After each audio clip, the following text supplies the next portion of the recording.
دا خلق هم د انساني حقوق ولم بردار دي دا خلق هم انسانانو له حقوق ورکي دا مې تاسو بشر دوستی نه پیژنئ دا مې تاسو د خزو حق نه پیژنئ تاسو به دې نه خبري وې د خزو حق نه پیژنئ من گوايو تو ناله تاسو په دې مخ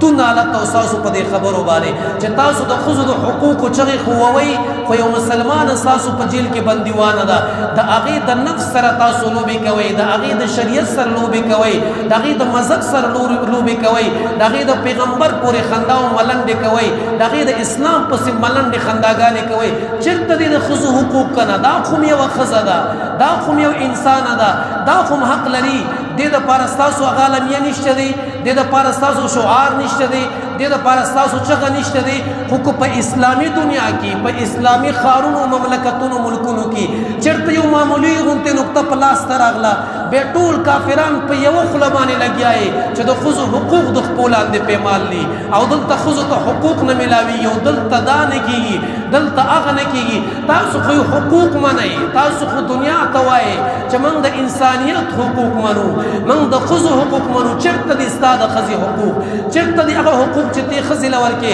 ولې په مسلمانانو ښځو باندې ستا په جیلونو کې ستم کېږي دا یو ډاکټر عافیه صدیقي خو ښکاره دنیا ته ده داسې په زرهاو پیغلې ستا په جیل کې بندیوانې دي ته د هغې سره ظلم کې ته د هغې سره ستم کې ته په هغې باندې وحشت کې ته په هغې باندې زیتی کې خو تا ته خپل ظلم نه ښکاري تا ته خپل وحشت نه ښکاري تا ته خپل بربریت نه ښکاري بل دپاره بیا تا ته هر څه ښکاري چې بل چا د ښځې په باره کې خبره وکړه خو په یو مسلمانو دنیا کې تعلیم د اسلامي حدودو لاندې کو تعلیم د اسلامي اقدارو لاندې کو تعلیم د اسلامي اصولو لاندې کو نو بیا تمام دنیا کې غوغا جوړه ده په تعلیم پابندي ولګوله د ښځو په تعلیم پابندي لګولې ده ښځو له حقونه نه ورکوي ښځو ته تعلیم نه ازادوي موږ دا هر څه منلي په چوکاټ کې منلي دي موږ د هر څه تابعدار یو په چوکاټ کې تابعدار یو موږ وایو اسلامي اصول به منئ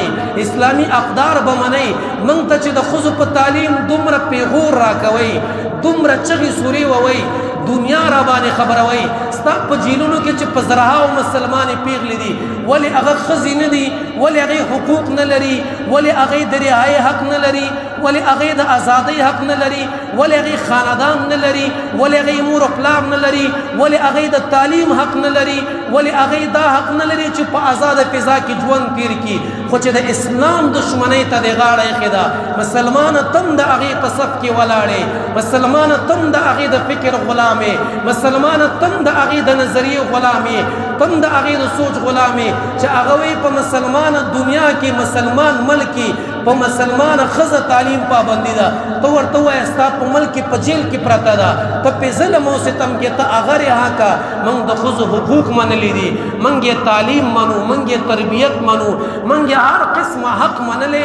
نن یې منو سبا یې منو هغه حقوق وله منو چې کوم حقوق وله زما رب ورکړي دي چې کوم حقوق وله زما پیغمبر ورکړي دي چې کوم حقوق وله اسلام ورکړي دي چې کوم حقوق وله قرآن ورکړي دي موږ تابعدار یو موږ دا هر څه منو خو تاسو د حقوقو په نوم چې چغې ووئ چېرته دي حقونه چې مسلمانه ښځه رها کړي چې خپل ملک خپل بچو خپلې علاقې ته راشي شته دې در کې داسې خلک کم دي